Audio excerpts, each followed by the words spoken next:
Oh, All there we right. go. We're live. Hey, Sam.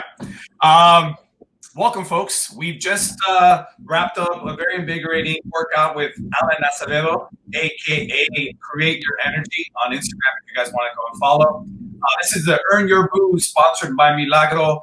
Now, reward cocktail, earn cocktail. Right, Sam? These guys have worked very hard. They've earned their cocktail, and now you are going to show them just how to make their at-home cocktail. Sam, before we dive into the cocktail, tell me a little bit about you, where you're at, where you're located, where you work. Let us know about you. I'm Sam. I live in Phoenix, Arizona. I have a bar on First Street in Roosevelt called So Far So Good, and then currently predominantly at our new bar called Killer Sex Club on 6th Street in Roosevelt. So we're right down the street from each other, which is very convenient and nice. Beautiful. In downtown Phoenix, where the weather right now is probably amazing, right? Excellent. Nothing better than having two bars close to each other. You know what? First of all, I have to say I got a chance to try some of your cocktails at the Arizona cocktail weekend, and they were amazing. I believe you were representing So Far So Good there. Good, yep. Yep, at that event. So that's, I think, the first time we officially met. We have a lot of friends in common, which is great.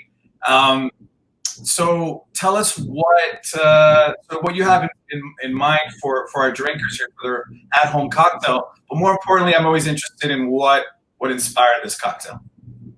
I mean, one thing we really like here, especially in Arizona, is we have a lot of citrus, and we get a lot of fresh citrus. And so we generally like to make drinks with a lot less sugar than usually involved in a lot of other cocktails. We don't use usually a ton of syrups, try not to use many processed sugars, things like that. I mean, we can't escape it with certain liqueurs and whatnot. So depending what we're doing, we try to make a lot of our own. So one of our staple drinks we do here at Killer Whale Sex Club is called the Killer Paloma. And so traveling through London, I got introduced to a root called vetiver. So we keep it in here. I don't know if you can actually see it really well. Yep. But it's literally just like dried roots out of the ground. But it's extremely aromatic, earthy. It has like a little bit of salinity to it almost, which we find goes really well with grapefruit, really well in a Paloma. So for our Killer Whale cocktails, a lot more in depth. We have a lot of really cool equipment in back that we can use. So I mean, we centrifuge grapefruit juice, clarify completely, fully carbonate the entire cocktail in bottles so we can serve it like that on the fly. But to do something similar at home, you can take a much easier route than we normally do. Like we infuse in vacuum seal bags and everything like that. But if you're just at home, like this is something, vetiver is super easy to get, usually on Etsy. Sometimes you can find it on Amazon. Every now and then comes in big giant bundles for super cheap. And then we just literally put like 10 grams of this, or like a pinch, if you don't even have a scale, just a pinch with a bottle, put it in a Ziploc bag, let it sit for 24 hours, and then strain it off. It doesn't have like fine sediment or anything, so you don't have to like filter it crazy or anything like that. And then you get super intense infused aromatic vetiver tequila that we usually do it with, because for some reason agave and vetiver pair extremely well together. A lot of earthiness to it, rounds out the flavor of the agave. And so the step after that we do for a cocktail on site is grapefruit juice. We make our own grapefruit liqueur.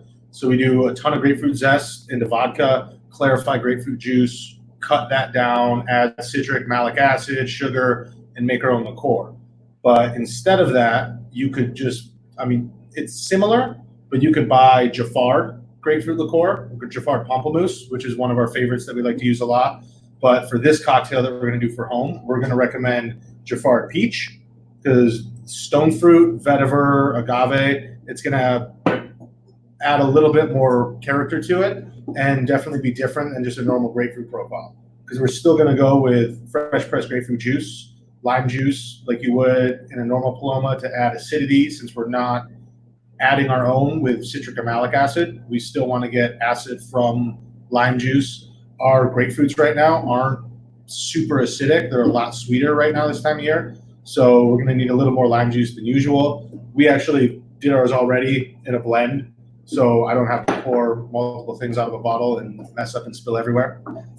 To top off this cocktail, we use Squirt here. So since we fully carbonate everything ourselves, we have a carbonation rig with 2-liter bottles, pump CO2 in there, chills it, do that every couple hours for the afternoon, and then they're ready to go. So we're basically making our own grapefruit soda inside of the bottle.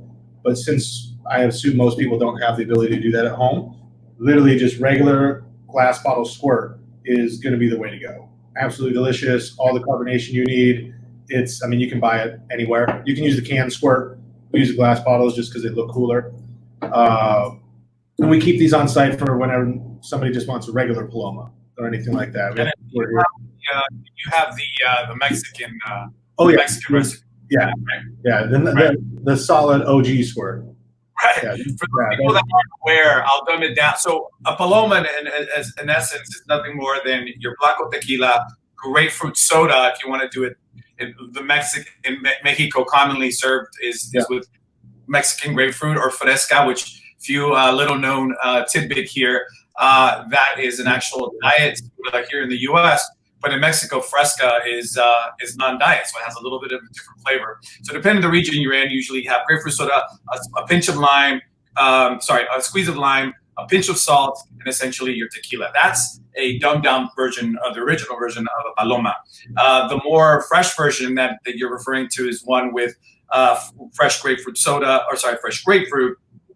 juice, some lime, the tequila, and then obviously some sort of effervescence, right? Because you can't have a Paloma with that bubble. So for those people at home, it's clear you make very, very extensive, beautifully complex cocktails, and it sounds like a delectable Paloma that I personally would love to have tried or hope to try soon enough when I head out to Phoenix and pay you a visit. But for now, when you walk people through it, let us know what you're doing. I'm also a huge fan of vetiver. Yeah. You mentioned folks that they can infuse tequila with it. That's a simple enough step. It sounds overwhelming. I do it. It literally is taking that pinch, putting it into the bottle, or put it into a bag and letting it sit, essentially. Yeah. So now that we have those things down, folks, it sounds a lot more complicated than it is, but it absolutely is not. And so now you're going to show us how to make your sort of relaxed version of what is a very complicated cocktail at Killer Whale Sex Club. You're going to show us the home version now. Kick it off, and whenever. Let me grab a jigger because there we go. We're back. Right, so generally, when building our cocktails, if you're just at home, you always want to start. Even here, you start with the cheapest ingredient first, the least expensive ingredient first. So if you mess up somewhere along the way and have to pour it out, you're not wasting tequila. You're not wasting the good stuff. Whatever. Yeah, I can dump out agave or syrup all day long. So we're gonna actually start this. We're gonna use a little bit of agave because still the lime juice and the grapefruit is gonna have enough acidity, so we want a tiny bit of sweetness to it. So we just take regular agave, and then we're just gonna use a little 1/4 ounce of that in there, just for a little bit of body, a little bit of hint of sweetness to it. And then we do a blend of 1 ounce grapefruit juice and 1/2 ounce lime juice. So it's already in here. So you just use a 1/2 ounce of lime juice, 1 ounce of grapefruit juice. If your grapefruits are extremely acidic or really sour, I always recommend tasting your juice before you try anything. Then just tone down the lime juice a little bit because you don't want it to be overly acidic. So I'm going to have to do 1.5 ounces of this blend because it's an ounce grapefruit juice, 1/2 ounce of lime juice. So we're going to go in here, pour into the tin. Now, for this home edition, we're going to add in a hint of peach to get the stone fruit that's going to work really well with the agave, really well with the vetiver. We use Giffard prominently if we use any commercial liqueurs, but there's there's so many commercial liqueurs out there. You can definitely find Vedran or Drolau or whatever they sell at Total Wine, anything like that. Is this very accessible as far as you're concerned? Yeah, Giffard is pretty much in every Total Wine or Bevmo. And you go to any cocktail bar and they can usually get you some too. They can get you a bottle, anything like that. There's super easy. Well connected folks out there who might know have a bartender in their back pocket. They can source it from their local bar. Got it. Generally, you're going to get these at home. People, take them home all the time. We get tons of samples all the time, little bottles. So I just have shelves and shelves full of random liqueurs, and they make everything. Yeah. Someone to know. Yeah, I'm personally a good fan. So what I feel this is going to give us is definitely some realistic apricot flavors, right? That you would normally get out of some lesser quality. You're going to get some really good stone fruit, not very cooked or anything. Some have a little cooked flavor. This one's extremely clean. And so we're just going to throw in another little 1/4 ounce of that because we just want the flavor there. Like the backbone of the drink is going to be the vetiver. It's going to be the tequila. You really want that cleanliness to shine. And then since it is a Paloma, you definitely want grapefruit flavor. So the grapefruit juice in there, a little bit of squirt after. So now we're going to take our vetiver tequila. Oh, there's our vetiver Milagro right here. Blanco, 100% Blue Weber agave. Same, take a pinch of this. You can stuff it into the top of the bottle, cap it, and let it sit for 24 hours. Pour this out into a bag, put it in a deli, just get a big old plate and put it on there if you want.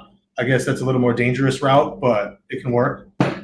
So I like in cocktails 2 ounces of base spirit usually, a little more oomph and a little more booze to cut through there. So we're gonna go 2 ounces of tequila here.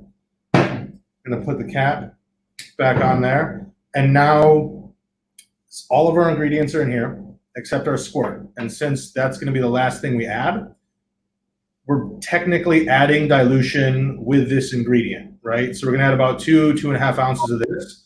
So when we shake this cocktail, we don't wanna shake it as long as we would shake a normal cocktail. So if you were making a bee's knees or something that gets a full 7-second shake to dilute it completely, you don't wanna do that here. Because if you do that here and then add this in after, it's gonna be too watery at the end. So we do what.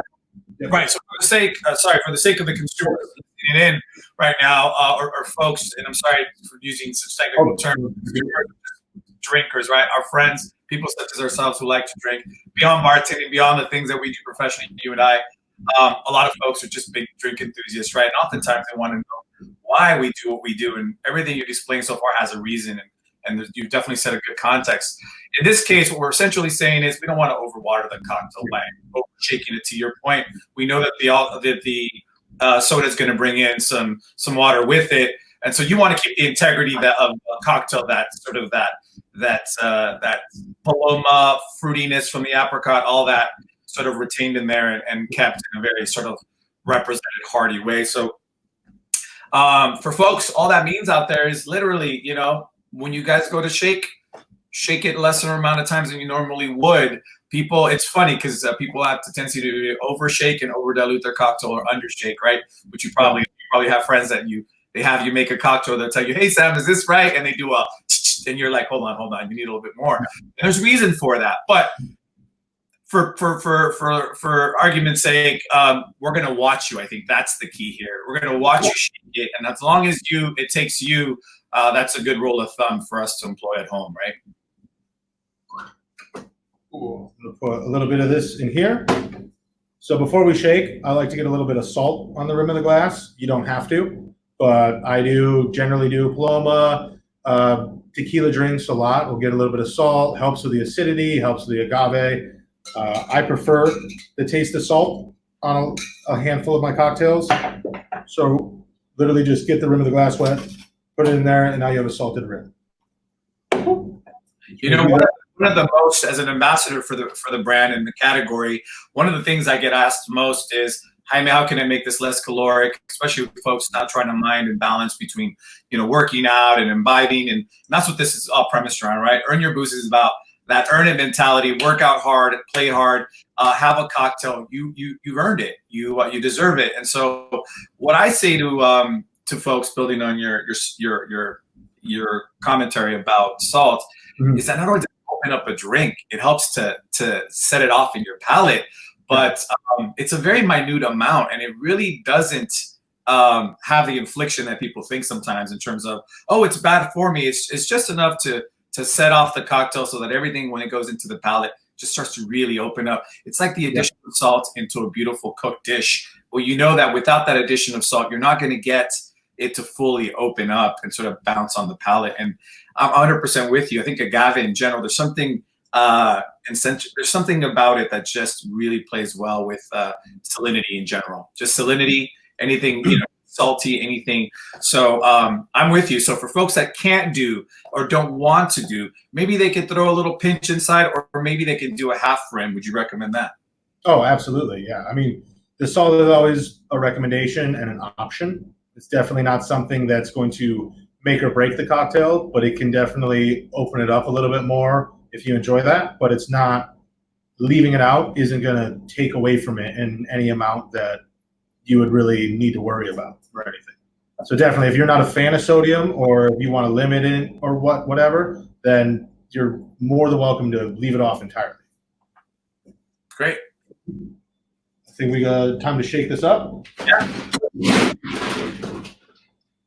Put a lot of ice in there. Have our tin. If you don't have tins at home like this, tin on tin, you can get them Amazon, Cocktail Kingdom, anything. You can shake in a mason jar. Like anything that has a lid that can close.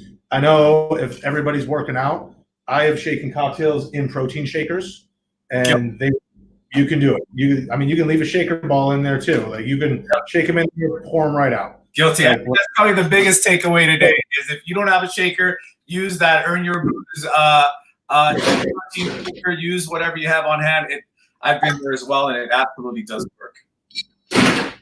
So I just put a little bit of ice into the cocktail glass. And so short shake is literally just going to be like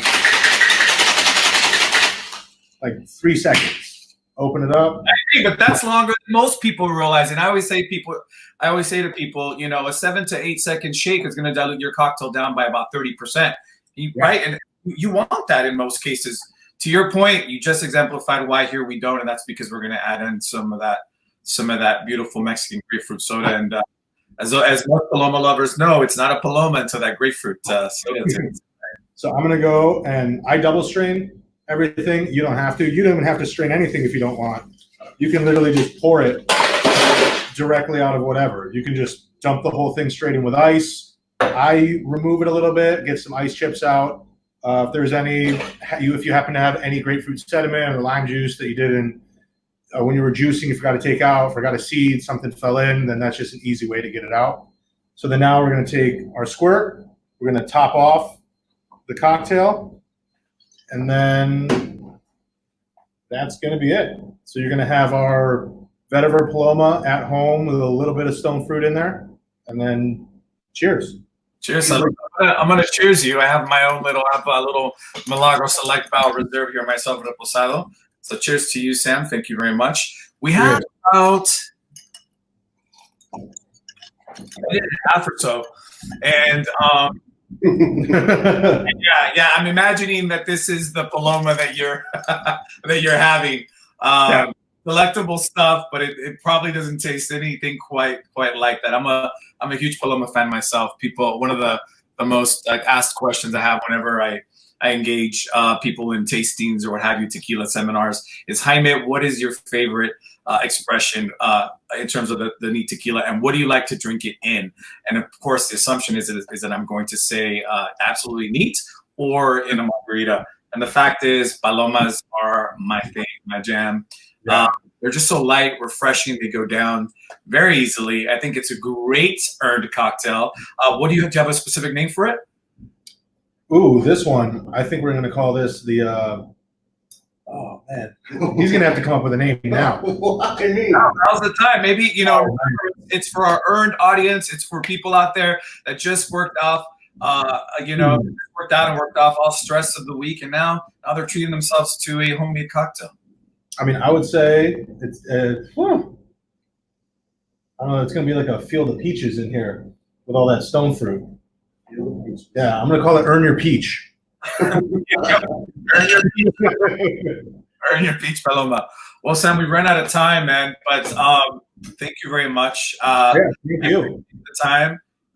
It's amazing to see that everything's still flowing and you guys are keeping up the.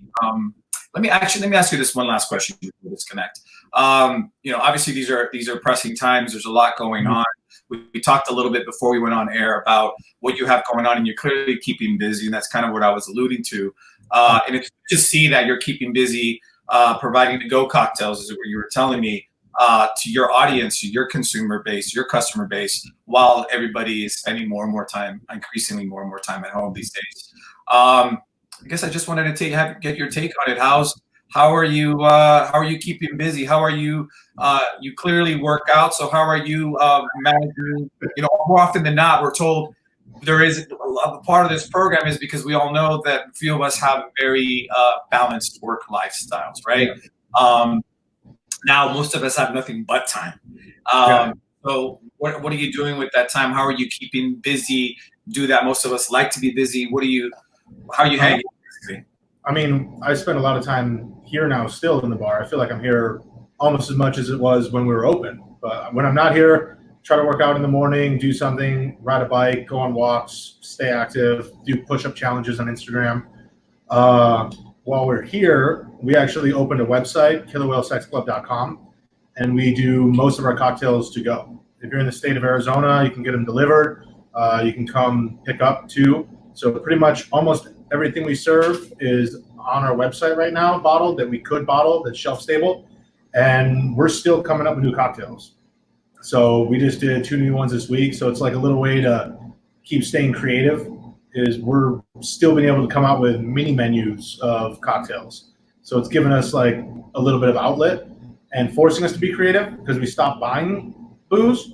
So we're going through everything that we have remaining and seeing what we can turn that into still something creative, good, unique, that can also be bottled, can also be carbonated, can be taken at home. A lot of them are in 750 milliliters, so 5 servings in there. So it's definitely good, since you're not allowed to hang out with your friends, that pounding one of those spread out over the course of a week is generally our recommendation, because not all in one sitting. Not all in one sitting. We definitely have a warning and let people know how many are in each one, so you just don't think this is a bottle of wine or something. Right. You basically just purchased a party pack for one. Yeah. So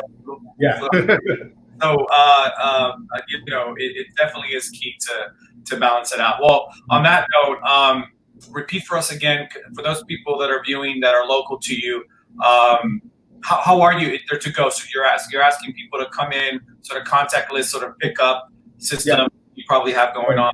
Yeah, killerwhalesexclub.com. If you order there, I mean, you can set up. We generally do pickup times Saturdays, 11 a.m. to 6 p.m. Someone will be here. It's basically curbside delivery like everywhere else. So you get an order number, come on in, order's ready. We snap a photo of your ID, and you're on your way. Beautiful. 21 and up, obviously, but legal drinking age. Beautiful. I love it. I think it's great to be entrepreneurs, particularly now. I think it's great that people still get to try your delectable cocktails. And I particularly like that you still have a rotating menu, probably more so often than you do when you're brick and mortar bar, right?